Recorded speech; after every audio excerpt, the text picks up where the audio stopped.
चलो खोले, state by state चले।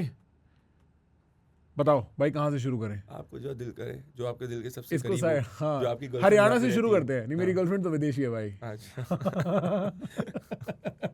हरियाणा से शुरू करते हैं भाई, हम हरियाणा में बैठे हैं। इसमें 9-1 होगा। 9-1। पर भाई यहाँ हरियाणा में सेंटिमेंट बहुत अब एंटी देखो, बीजेपी हो गया है। ये अब आप लोग का यही है ना कि आप ज्यादा ध्रुव राठी की वीडियो देखने लग गए हो। भाई मैं तो दिन रात ध्रुव राठी की video back to back play करता हूँ। नहीं पर भाई मैं हरियाणा रहता हूँ ना। मैं बोलेंगे दिन पे हरियाणा में था, ठीक है। सिर्फ 1 से 2 सीट मैक्स जो है बीजेपी हार सकती है।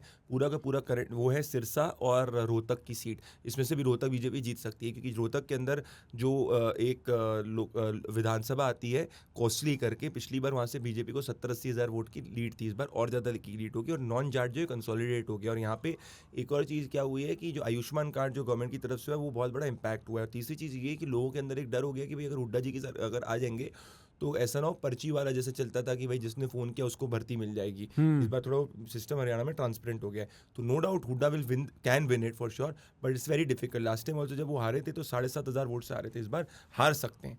एक सीट जो मैं कांग्रेस को दे रहा हूँ वो है सिरसा की सीट, जहाँ पे दलित वोट काफी ज्यादा आते हैं। और वो दलित वोट में बीजेपी ने अशोक तंवर को टिकट दिया है, तो इसके कारण वो थोड़े शैलजा जी की तरफ झुके हुए हैं। तो ये 2 सीट है जहाँ पे लड़ाई है। अब बाकी 8 की 8 क्लियर है। जितना भी 50-55% जो वोट है मोदी के नाम पे। फरीदाबाद नहीं, 8 as I am telling you, BJP is at a base of 8। It is getting minimum 8 seats and it can go to 9। ठीक है, बिकॉज जाट्स काफी हद तक जाट्स एक चीज समझो, हरियाणा की पॉलिटिक्स का बेसलाइन चेंज हो गया है। तो और आप एक चीज समझो, आप एक और बड़ी चीज, हरियाणा में बीजेपी वोट मार्जिन आपने देखी 3 लाख 3.5 लाख वोट से जीते हो। तो आर यू टेलिंग मी कि इतनी एंटी इनकम्बेंसी की 3.5 लाख से सीट जीती हुई सीट जो है वो ट्रांसफर होकर हार जाएगी? बहुत बहुत बहुत मुश्किल है। मतलब 1.5 लाख वोट का ट्रांसफर आप बता रहे हो जब कोई मैसिव एंटी इनकम्बेंसी नहीं है।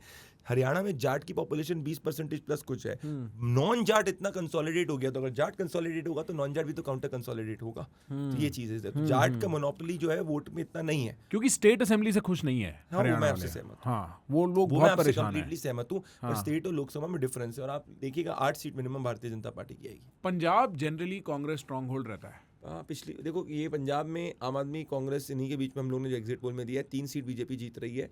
वो है एक तो गुरदासपुर, होशियारपुर और जलंधर। लुधियाना में फाइट है, तो 3 तक ये निकाल सकती है। बाकी ये एक भटिंडा की सीट पे अकाली आगे है।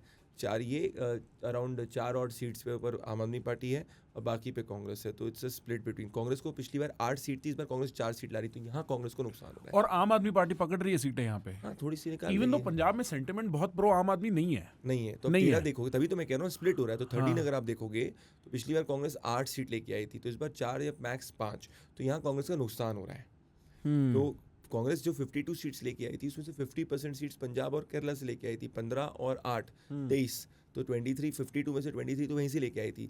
तो ये यहाँ 8 में से 4 या 5 3 सीट के इधर नुकसान हो रहा है, 1-2 सीट का केरला में नुकसान हो रहा है। तो ओवरऑल अगर आप देखोगे 4-5 सीट्स का कांग्रेस को इन दोनों सीट से नुकसान हो रहा है। तो कांग्रेस का आप कितना लगाते हो टोटल इस बार? 50 के राउंड कुछ रहेगी। 50 तो बना लेंगे। I don't think it will fall less than 44, it will be above 44। अच्छा, 2024 में उनके 14 में उनके 44 थे, तो हमारा एग्जिट पोल के हिसाब से it is more than that, but 60 का आंकड़ा नहीं क्रॉस कर पाएगी। 44 to 60 लगा रहे हो आप उनका? हम लोग एग्जिट उत्तराखंड हिमाचल स्वीप। अब देखो ना, वोट शेयर इन सब में 60% है, नेशनल स्टेट है, कोई नहीं। हिमाचल में सब मोदी फैक्टर चला है, और हमीरपुर तो अनुराग ठाकुर एक तरफा जीते हैं, मंडी कंगना रनावत निकाल लेगी। अच्छा, Modi factor everywhere, Modi factor, सब मोदी फैक्टर है। और ये सब स्टेट्स में ना मार्जिन बहुत हाई है, 55-56%। तो आई डोंट थिंक इस पर हमारा कोई इशू। और जम्मू कश्मीर लद्दाख? यहाँ लद्दाख इस बार कांग्रेस निकाल रही है हमारे एग्जिट पोल के हिसाब से। पिछली बार बीजेपी ने निकाला था। यहाँ मुस्लिम पॉपुलेशन बहुत हैवी है लद्दाख में, तो मुस्लिम में 40% प्लस है। पिछली बार क्या हुआ था, एक मुस्लिम कैंडिडेट अलग से कंटेस्ट किया था, तो उसके कारण मुस्लिम वोट स्प्लिट हो गए थे।